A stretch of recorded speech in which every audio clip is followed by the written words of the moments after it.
বাড়িতে বোনের বিয়ে, এদিকে রাজা বাড়িতে নেই। ফাংশনটাই ছোটদার কাছে বড় হলো, আমার জন্য ওর কোনো চিন্তা নেই। আসলে ওর কাছে আর কোনো উপায় ছিল না। ও জানতো ও যদি সত্যি কথাটা তখন তোমাদের বলতো তাহলে তোমরা কিছুতেই ওকে যেতে দিতে না। আর ওর ফাংশন দুটো খুব কাছাকাছি হচ্ছে, সন্ধেবেলার মধ্যে হয়ে যাবে, ও মুন্নির বিয়ের আগেই ফিরে আসবে। তুমি কোনো চিন্তা করো না। আসুক ও বাড়িতে, ফিরে এলে আমি ওর সাথে একটা কথা বলবো না, কোনো কথা বলবো না আমি ওর সাথে। মুন্নি, মুন্নি শোনো। কই গো, কোথায় গেলে সব?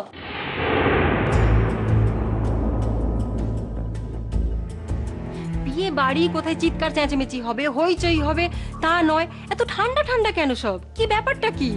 হপা বুলটি, আয়। যাক, তোমরা এসছো, নিশ্চিন্ত হওয়া গেল। খাওয়া দাওয়া করে নাও, অনেক কাজকর্ম পড়ে আছে। ওসব কাজের ভয় আমাকে দেখিও না নিখিলদা। এরকম একটা বিয়ে বাড়ির কাজ না আমি একাই সামাল দিয়ে দিতে পারি। আমরা তো আর আজকালকার মেয়ে বউদের মতো ঢঙ্গি নই, কি বলিস দিদি? ওমা অপাবাসী, তোমরা এসে গেছো? ওমা দেখো কাণ্ড, আমাকে কেউ একটু খবর পর্যন্ত দেয়নি যে তুমি এসে গেছো। ও থাক থাক থাক থাক থাক, সোনা মেয়ে, আমার সোনা মেয়ে। কেমন আছো মা? আমি খুব ভালো আছি। মুন্নি, তোমার ছোটদা যদি তোমার বিয়েতে না থাকে, তোমার সাত পাকে কে ঘোরাবে? ওই তো মাত্র 4টে লোক, তোমার ছোটদা, বড়দা, মেজদা আর সুব্রতদা। এরাই তো শুভর পাশে তোমায় ঘোরাবে, তাই না? আমি কিন্তু তোমাকে বলে দিচ্ছি দুষ্টু, যতক্ষণ না পর্যন্ত ছোটদা বাড়িতে আসবে আমি কিন্তু বিয়ের পিড়িতেই বসবো না। ঠিক আছে বাবা, ঠিক আছে, কিন্তু অনেকটা রাস্তা তো, যদি একটু লেট হয়ে যায় ক্ষমা করে দিও। আর কি করবে, নাও এখন একটু রেস্ট নাও, বাসর রাত জাগবে তো। যাও, ছোট্ট করে একটু ঘুম দিয়ে দাও। এখন চাইলেও আমার ঘুম আসবে না। খুব ঘুম আসবে।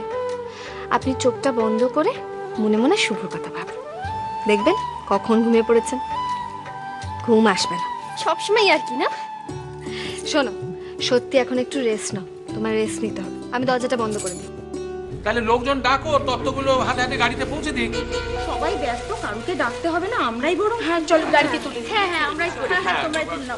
খুব ভালো। তবে একটু দেখবেন কোনো জিনিস যেন নষ্ট না হয়। না না কিচ্ছু হবে না। হাজার হোক আমার ছোট নাত বউয়ের বিয়ের তত্ত্ব বলে কথা। কি সুমিত্রা?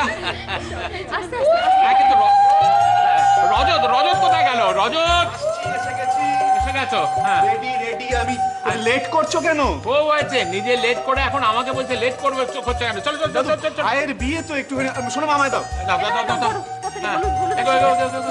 এগো সব এগো। হ্যাঁ নিখিলদা, দিদি তোমার সঙ্গে খারাপ ব্যবহার করে নাকি? গালমন্দ করে? দুঃখের কথা তোমাকে আর কি বলবো আপা মাসি, কতদিন থেকে জানো, কতদিন থেকে এই ঘরের কোণে আমি একা একা পড়ে আছি। আহারে, খুব খারাপ কথা, খুব খারাপ, খুব। ও আপা মাসি, তুমি জানো বাবা মাকে এসব কথা বলো না, ওরা শুনলেই ভাববে যে আমি তোমাদের কান ভাঙাচ্ছি। না গো না, অপমাসি তোমার তেমন মেয়ে না।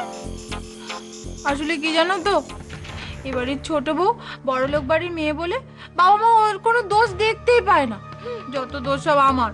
রাখো তো তোমার এই ছোট বউয়ের কথা, ওসব পয়সার ঘুমন না আমাদের দেখিয়ে কোনো লাভ নেই বল। ওরকম পয়সা না আমার বাবারও প্রচুর আছে, গাড়ি বাড়ি, কোনো দিক থেকে আমাদের কোনো কিছু কম আছে নাকি? শোনো মেজো বউ, তোমার মেশো, তার কাপড়ের বিরাট ব্যবসা। আমরা এত কাঁচা পয়সা দেখেছি না, তোমার এই ছোট বউয়ের বাপ 14 পুষ্টাও দেখেনি। আমরাও ভালো খাই, ভালো পড়ি, তাই না রে বলটি? প্রথম চারেই মাছটা গেঁথে ফেলেছি। দুষ্টুর সম্বন্ধে যা যা বলেছি তাই বিশ্বাস করে নিয়েছে। দুষ্টু, দেখো এবার কেমন লাগে।